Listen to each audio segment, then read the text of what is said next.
오늘 우리에게 주신 하나님의 말씀은 창세기 1장 4장 1절부터 26절의 말씀입니다. 창세기 4장 1절로 26절 말씀. 우리 봉독은 1절부터 15절까지 봉독하겠습니다.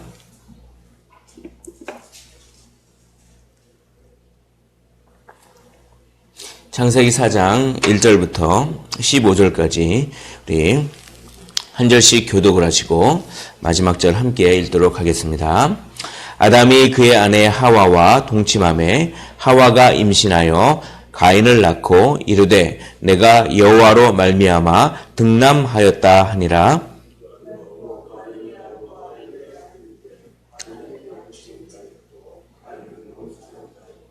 세월이 지난 후에 가인은 땅의 소산으로 제물을 삼아 여호와께 드렸고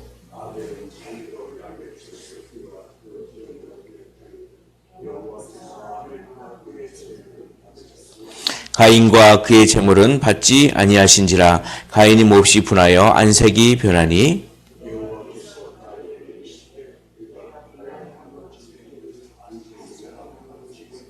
내가 선을 행하면 어찌 낯을 들지 못하겠느냐. 선을 행하지 아니하면 죄가 문에 엎드려 있느니라. 죄가 너를 원하나 너는 죄를 다스릴지니라.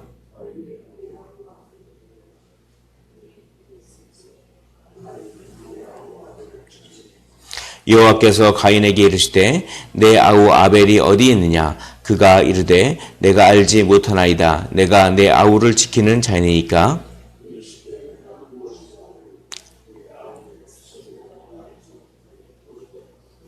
땅이 그 입을 벌려 내 손에서부터 내 아우의 피를 받았은즉 내가 땅에서 저주를 받으리니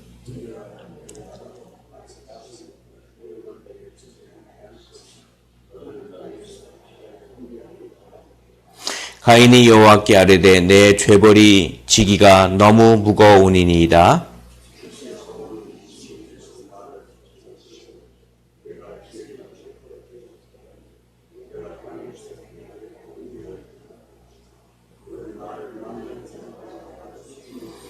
(15절) 함께 읽겠습니다. 여호와께서 그에게 이르시되 그렇지 아니하다. 가인을 죽이는 자는 벌을 7배나 받으리라 하시고 가인에게 표를 주사 그를 만나는 모든 사람에게서 죽임을 면하게 하시니라. 아멘. 오늘 본문은 가인과 아벨 사건이 나오고 그것이 1절부터 15절까지 첫 살인 사건이 나오죠. 그리고 16절부터 26절은 가인의 자손 그리고 또 이 셋의 자손 이렇게 그런 족보가 나오는 이렇게 이제 구성이 되어 있습니다. 오늘 본문을 보면 가인이 아벨을 죽인 살인 사건이 나오는데 사실 그 가인이 아벨을 죽인 살인 사건은 단순한 어떤 살인 사건의 의미가 아니라 그것은 선악과를 이렇게 따먹은 사건이 3장에 나옵니다. 그래서 창세기 3장의 선악과를 따먹은 사건과 이 창세기 4장의 가인이 아벨을 죽인 살인 사건, 최초의 살인 사건이 긴밀한 연관관계가 있는 것입니다. 좀 요약해서 말씀드리면 이것입니다. 이렇게 생각할 수가 있습니다. 아니, 과일 하나 따먹은 게 그렇게 큰 죄가 되나? 이렇게 그걸 생각할 수가 있거든요. 물론 하나님께 불순종하긴 했지만 뭐 크게 불순종한 것도 아니고 그냥 단순히 이렇게 순간적으로 혹해서 과일 하나 따먹은 거 가지고 너무 하나님은 이렇게 과하게 벌을 주시는 건 아닐까? 이런 생각을 좀 할 수가 있습니다. 그런데 이 선악과를 따먹은 그 사건이 겉으로만 보면은 불순종을 했긴 했지만 그렇게 크게 불순종한 것 같지는 않아 보이지만 그 선악과를 따먹은 것이 원죄가 들어온 것이 얼마나 큰 것인지를 이게 가시적으로 보여주는 사건이 최초의 살인 사건입니다. 그러므로 이 가인과 아벨 사건은 단지 순간적으로 욱해가지고 뭐 그런 어떤 그런 거라기보다는 선악과가 정말 엄청나게 큰 죄임을 증명하는, 가시적으로 증명하는 하나의 사건으로서 큰 역할을 하고 있는 것입니다. 그러므로 오늘 창세기 4장은 3장과 연관시켜서 볼 때 더 우리가 깊은 뜻을 알 수가 있습니다. 3장에 그렇게 선악과를 따먹은 다음에 3장 15절에 이렇게 되어있습니다. 일종의 원시복음이라고 하는데 3장 15절에 이렇게 하나님께서 뱀에게 말씀하시는 것입니다. 내가 너로 여자와 원수가 되게 하고 내 후손도 여자의 후손과 원수가 되게 하리니 여자의 후손은 내 머리를 상하게 할 것이요 너는 그의 발꿈치를 상하게 할 것이니라 하시고, 이렇게 일종의 원시복음. 그래서 여자의 후손인 예수 그리스도를 통해서 사탄의 권세가 꺾일 것을, 사탄의 권세가 완전히 짓밟히고 그렇게 될 것을, 사망 권세를 이기실 것을 벌써 여기서부터 말씀을 해 주셨습니다. 해 주셨는데, 여기서 여자의 후손과 뱀의 후손이라고 하는 얘기가 나옵니다. 이것은 여자의 후손은 궁극적으로 예수 그리스도지만 이것은 일종의 교회를 의미합니다. 즉 하나님을 섬기는 자들이 존재하고 또 뱀의 후손들, 하나님을 섬기지 않는 그런 후손들이 있다. 그래서 이 3장 15절을 통해서 우리는 무엇을 알 수가 있냐면, 이제 이 선악과 이후로의 그 역사는 하나님을 섬기는 자들과 하나님을 섬기지 않는 자들 간의 영적인 싸움의 역사다라고 하는 것이 3장 15절에 여기 전제되어 있고 들어있는 그런 중요한 이야기인 것입니다. 오늘 이 두 가지를 가지고 본문을 보면 이 본문이 더, 사장이 더 이게 들어옵니다. 그래서 일단 첫 번째 살인 사건에는 아까 말씀드렸다시피 선악과가 얼마나 큰 죄인지가 가시적으로 드러나는 사건이다라고 말씀을 드렸는데, 이제 그것이 4장 5절을 보십시오. 가인과 그의 재물은 받지 아니하신지라 가인이 몹시 분하여 안색이 변하니. 6절 여호와께서 가인에게 이르시되 내가 분하여 함은 어찌 됨이며 안색이 변함은 어찌 됨이냐, 이렇게 말씀을 하십니다. 가인의 재물은 받지 않고 아벨의 재물만 받았다. 일단 가인은 자기의 재물이 이렇게 받지 않은 것을 어떻게 알았을까요? 아벨은 자기의 재물이 하나님이 받으셨다는 걸 어떻게 알았을까요? 아마 학자들은 이 당시는 가시적으로 하늘에서 불 같은 것이 떨어져 가지고 그 재물을 불사르는 형태로 하나님께서 그렇게 가시적으로 제사에 대해서 반응을 해주시지 않았는가, 이런 이야기를 합니다. 아무튼 확실하게 본인의 예배가 받아들여졌고 또 한편으로는 받아들이지 않았다는 것을 확실히 알 정도로 가시적으로 하나님께서 아마 보여주셨을 것 같습니다. 그런데 가인의 어떤 제사가 받아들이지 않는 것은 뭐 재물이 어떤 농산물이고 그렇다기보다는 히브리서 11장 히브리서 기자가 이것을 잘 해설을 해줍니다. 왜냐하면 믿음으로 아벨은 가인보다 더 나은 제사를 드렸다, 그렇게 해설을 해줍니다. 그러므로 이 가인의 제사가 받아들여지지 않은 것은 형식만 있고, 눈에 보기에는 그럴듯하지만 형식만 있고, 이 믿음으로 제사를 안 드렸다고 하는 것은 마음을 다하지 않았습니다. 마음을 다하지 않고 믿음은 일종의 하나님을 사랑하는 하나의 관계인데, 하나님을 의지하고 신뢰하는 그런 관계인데, 하나님과의 신뢰하는 그 관계와 의지하는 그런 거 별로 없이 하나님을 사랑하지 않는 마음으로 그냥 예배를 재물을 번드르르하게 아마 차려놓고 제사를 드렸지 않았을까요?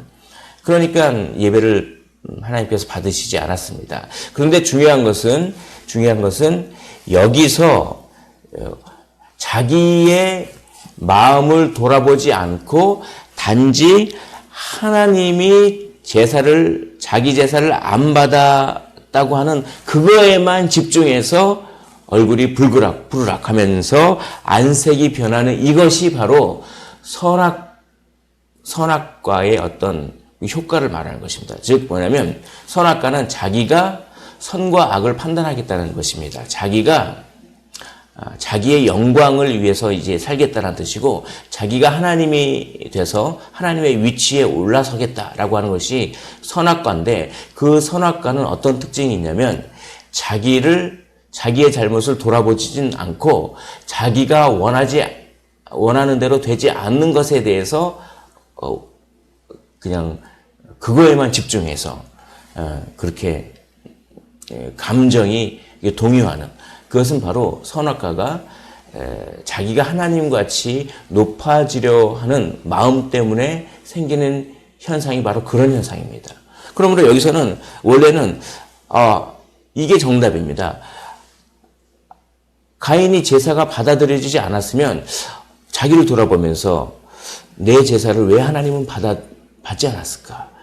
내가 무엇이 문제일까? 라고 하면서 돌아보고 회개하고 하는 것이 그것이 옳지 않습니다. 근데 그렇지 않고 왜 하나님은 나의 제사를 받지 않았어? 이건 뭐냐면 똑같습니다. 왜 하나님은 그 선악과를 먹지 못하게 했어? 하나님은 참 째째한 분이네. 이렇게 막 하와가 감정이 막 올라오죠. 안색이 막 변하는 것 같죠. 똑같이 나타납니다. 바로 최초의 산의 사건은 이렇게 원죄의 원리가 적용돼서 그것이 이렇게 드러난 그런 사건이다. 여기서 우리는 무엇을 알 수가 있습니까?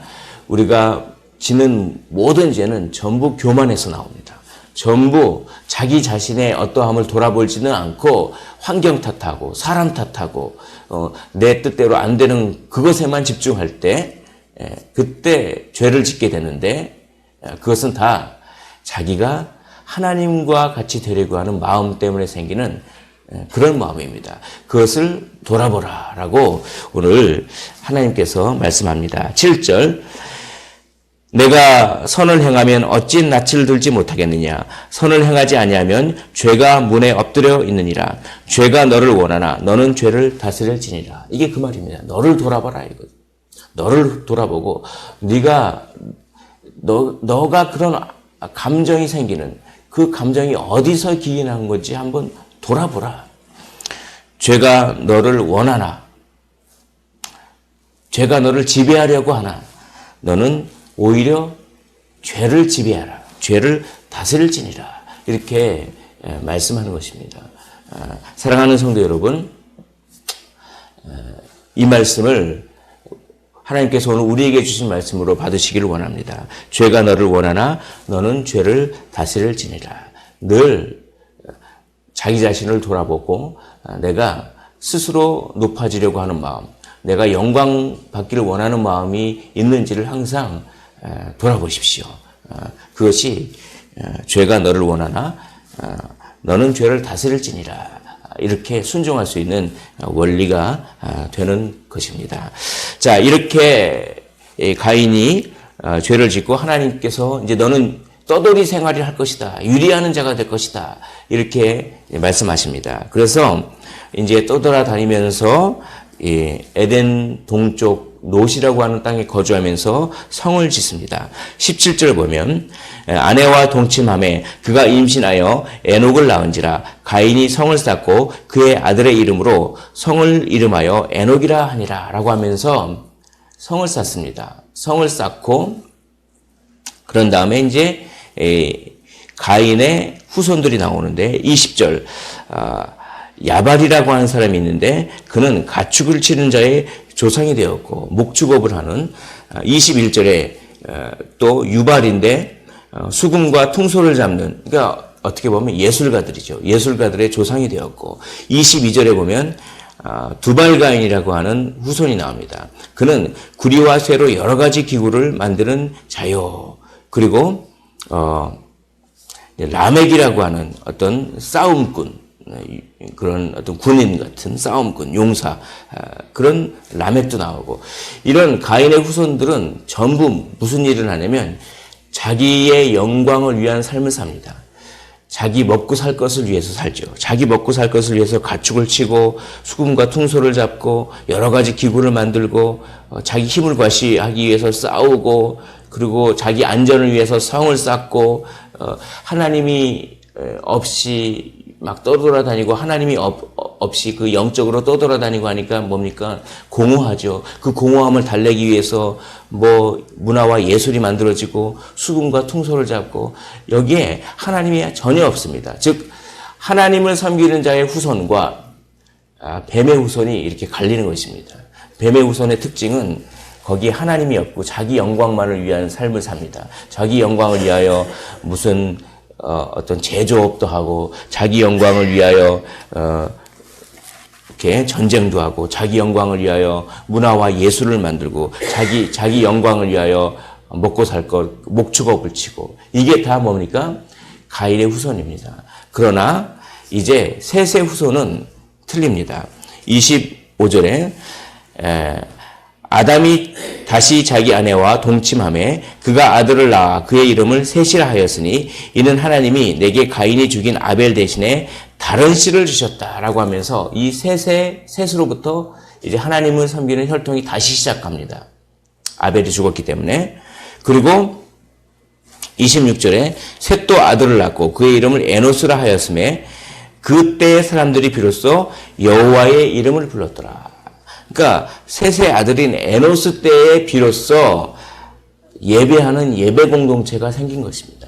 그러니까 가인의 후손은 자기 영광을 위해서 먹고 살고 뭐 문화와 예술을 즐기고 그런 후손들.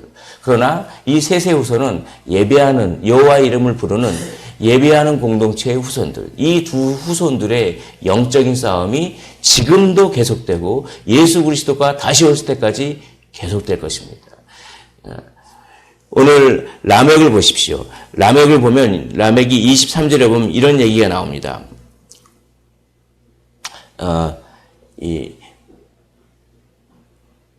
23절 중간에 보면 나의 상처로 말미암아 내가 사람을 죽였고 나의 상함으로 말미암아 소년을 죽였도다. 이걸 자랑하는 겁니다. 내가 어떤 사람이 나에게 상처를 냈는데 나는 그를 죽여버렸어. 나는 힘세지? 막 그렇게 자랑하는 겁니다. 이게 뭐냐면 그렇게 잔인한 것이죠. 가인의 잔인성을 그대로 담습니다. 아주 잔인하고. 또 24절 보면 가인을 위하여는 벌이 700일진데 라멕을 위하여는 벌이 77배이다. 이건 하나님을 조롱하는 것입니다. 내가 하나님보다 더 힘세 이런 얘기입니다.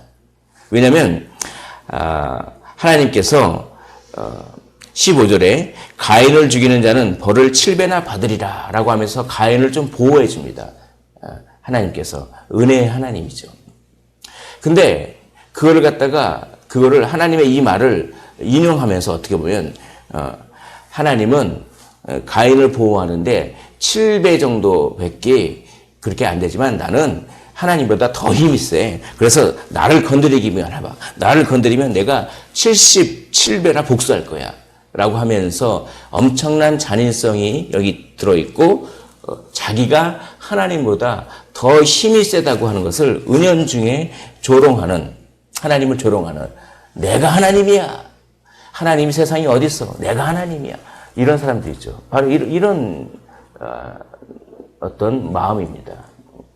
바로 오늘 창세기 4장은 그것입니다. 창세기 4장은 한마디로 요약하면 선악과의 그 저주가 아주 밝히 드러난 것입니다. 그래서 두 부류의 사람으로 나누는 것입니다. 자기 영광을 위한 사람이냐 아니면 하나님의 영광을 위한 사람들이냐, 이 두 부류로 딱 구분되는 그 모습이 창세기 4장을 통해서 우리가 나타납니다. 오늘 말씀을 정리하겠습니다. 우리는 어느 부류에 속해 있습니까? 여기 계신 모든 분들은 하나님의 영광을 위해서 사는 부류에 속해 있다고 저는 확신합니다. 그러나 우리가 해야 될 것은 우리와 같은 부류들이 많아지도록, 충만하도록 하나님의 나라를 확장해야 합니다. 우리는 영적인 싸움을 싸워야 하는 것입니다.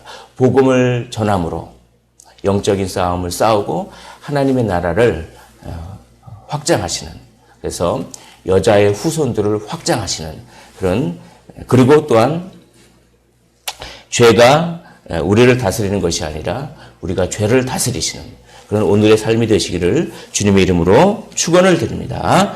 기도하겠습니다.